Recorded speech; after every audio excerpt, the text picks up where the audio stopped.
estimating 96 marks this year in my class 10th board examinations, and here are a few tips which you could use to score such good marks. So first of all, ऐसी formula sheets बना लेनी है. मैंने ये last में बनाया था, लेकिन अगर आप स्टार्टिंग में बना दो तो ये बहुत ज़्यादा बेनिफिशियल होगा.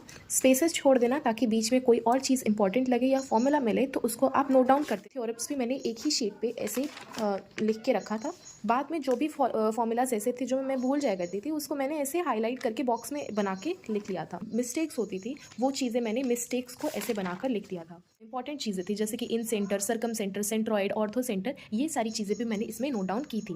तो ये सारी चीज़ें मैंने लास्ट में की थी. वैसे अगर आप पहले कर लो तो ये ज़्यादा बेनिफिशियल होगा. ग्राफ अपने पास रखना है फॉर रेफरेंस. आप उजीव सीख रहे हो या फिर हिस्टोग्राम सीख रहे हो या फिर कुछ भी, तो आपको ऐसा ग्राफ शीट रिक्वायर होगा. आप उस पर उजीव बनाओ, हिस्टोग्राम बनाओ, मोड निकालो उससे, ताकि आपको एक आइडिया लगे कि हाँ ऐसे करते हैं, और उसको रेफरेंस के लिए रखो.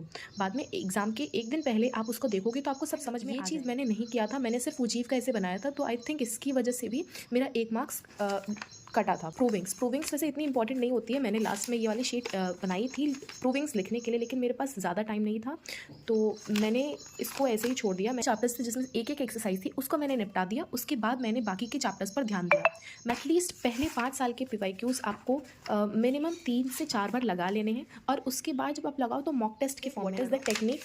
सो एग्ज़ाम के एक दिन पहले हम पूरा चैप्टर या पूरी बुक सॉल्व करने नहीं बैठते हैं. हम कुछ क्वेश्चंस जो हमें डिफ़िकल्ट लगते हैं या फिर जो हमको ऐसे लगता है कि अच्छा क्वेश्चन है, इससे अच्छी प्रैक्टिस हो सकती है, वो सारे क्वेश्चंस, इंपॉर्टेंट क्वेश्चंस को GPQs हम मार्क करते हैं. डाउट्स मार्क करो और उसको सॉल्व करो. अपने डाउट्स को उसी दिन स्टार्टिंग में ही GPQs और डाउट्स ऐसे लिख के रखो, सो दैट आप एग्ज़ाम के एक दिन पहले पूरी एक्सरसाइज सॉल्व करने से अच्छा आप वही क्वेश्चंस को सॉल्व करो.